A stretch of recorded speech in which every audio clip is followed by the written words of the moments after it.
எல்லை தாண்டி மீன் பிடித்ததாக ராமேஸ்வரம் மீனவர்கள் 7 பேர் கைது, ஒரு விசைப்படகையும் இழுத்து சென்றனர் அப்படின்னு செய்தி வருது. இது வாரத்துக்கு ஒரு தடவை இது மாதிரி ஒரு செய்தி வருது. ஐயா ஸ்டாலின் உலக வங்கியில் ஒரு 4 லட்சம் கோடி கடன் வாங்குங்க. 4 லட்சம் கோடி கடன் வாங்கி இந்திய இலங்கை எல்லையில் ஒரு பெரிய வால் கட்டுங்க, பெரிய ஒரு சோறு, பயங்கரமான சோறு ஒன்று கட்டுங்க. கட்டி அதுக்கு கலைஞர் சுவர்னு பேர் வைங்க, கலைஞர் சுவர் பேர் வைங்க.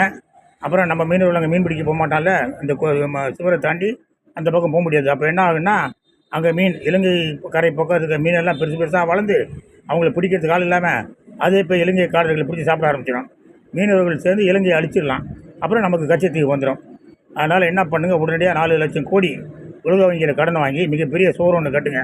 இந்திய இலங்கை எல்லைக்குள்ளே, கடல் எல்லைக்குள்ளே கட்டுங்க. கலைஞர் சுவர்னு பேர் வைங்கிறதுக்கு பேர் வச்சுட்டு அப்படியே விட்டுருங்க. அப்புறம் நம்ம மீனவர்கள் அங்கே எல்லை தாண்டி மீன் பிடிக்க போக முடியாது. அதனால் மீன்லாம் பெருசாக வளர்ந்து அது சாப்பாடு வேணுமில்லதுக்கு, அதனால் அது இலங்கை காட்டுகளை சாப்பிட ஆரம்பிச்சிடும். அப்புறமா அவெல்லாம் காலி ஆகிடும், நம்ம கச்சத்தீவு மீட்டுடலாம். அதுக்கப்புறம் நம்ம அந்த சோறு அடிச்சுட்டு ஜாலியாக மீன் பிடிச்சிட்டு இருக்கலாம். அதானா? சரி.